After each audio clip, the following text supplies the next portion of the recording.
И ежегодно в период хамсовой путины в Абхазской акватории Черного моря при промышленном лове рыбы со стороны рыболовецких судов наблюдаются нарушения.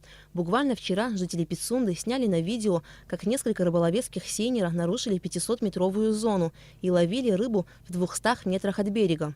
Они не стояли, не проплывали, а именно производили лов. С этой бедой боремся уже вот который год. Капитаны кораблей это прекрасно знают. Хозяев заводов прекрасно знают. И все равно это происходит. Цель одна – выловить как можно больше рыбы за этот период и все. По факту, которые вчера были сфотографированы, ребята подплыли на лодках. И сеть, когда была подтянута к кораблю, они сфотографировали. Хамсы там не было. Там была ставрида и луфарь. В Комитете по экологии и охране природы Абхазии подтвердили, что действительно рыболовецкие суда находились в запретной зоне, где осуществляли промышленный улов рыбы. Все нарушения зафиксированы и дело передано в МВД и прокуратуру республики. Суда арестованы и находятся в бухте города Сухум. Они отстранены от промысла и идет разбирательство. Сегодня, значит, вот решение было такое в совещании у президента. Завтра, наверное, выйдет постановление запретить, кроме хамсы, и другую рыбу для промысла запретить. Эти суда пошли за ставридой туда, и в запретной зоне проводили промысел ставриды. С сегодняшнего дня мы уже не выдаем никаких документов на промысел ставриды. С начала осенне-зимней путины 2018-2019 годов общий допустимый улов хамсы у берегов Абхазии составлял 27 тысяч тонн. Позже Кабинет министров увеличил квоту, и теперь она составляет 39 800 тонн. На сегодняшний день местные рыбоперерабатывающие предприятия уже выловили 17 656 тонн хамсы, 189 756 килограмм выловлено на экспорт. В промышленном рыболовстве неизбежен прилов, то есть неумышленная добыча, попадающая в сети. Представители Федерации спортивного рыболовства и охоты Абхазии отмечают, что в период хамсовой путины над приловом контроля нет. Вчера корабль поднял сеть, ставрида, луфарь. Кто знает сколько.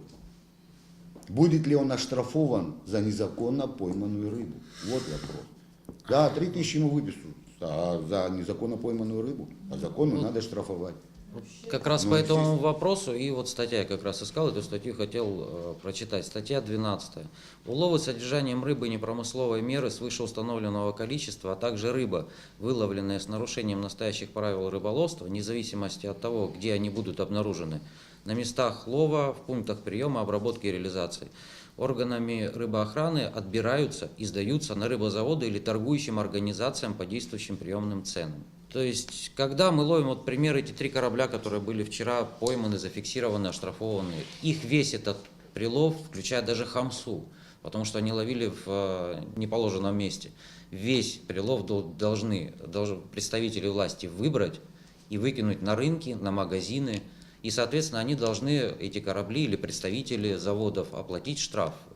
Штрафы там не маленькие. В момент промышленной ловли хамсы, как правило, в сети попадает не более 10% прилова.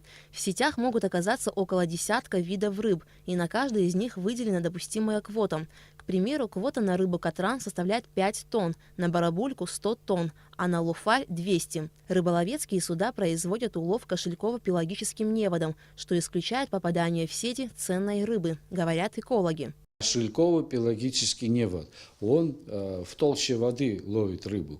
Он не может опускаться на дно, черпать рыбу со дна или идти на ходу и тащить за собой сеть. Это совсем другое. Они ловят только хамсу, только ставриду. К ставриде может попасть лифер, может там чуларка, так называемая, кефалевые какие-то виды рыб могут попасть. Мурман Соломка также опроверг информацию, облетевшую сети интернет, о том, что в нынешнем году в путине была выловлена ценная рыба белуга. Фотография 3-годичной давности. Она попала в сети, в камбальные сети абхазских рыбаков. Разумеется, когда эта белуга попала, они решили похвастаться между собой, сфотографировали ее, а вчера это вот так выложили в Facebook, написали, что вот такие виды рыб ловятся в Гаграх, и это произошло не в Гаграх, это произошло примерно в Приморском, и это вообще никакого отношения не имеет к промыслу этого года.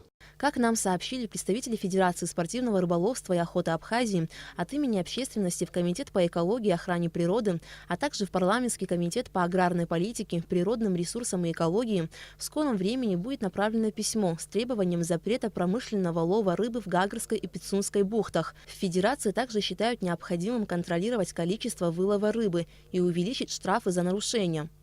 Аля Катрапш, Степан Мартиросян, Абхазское телевидение.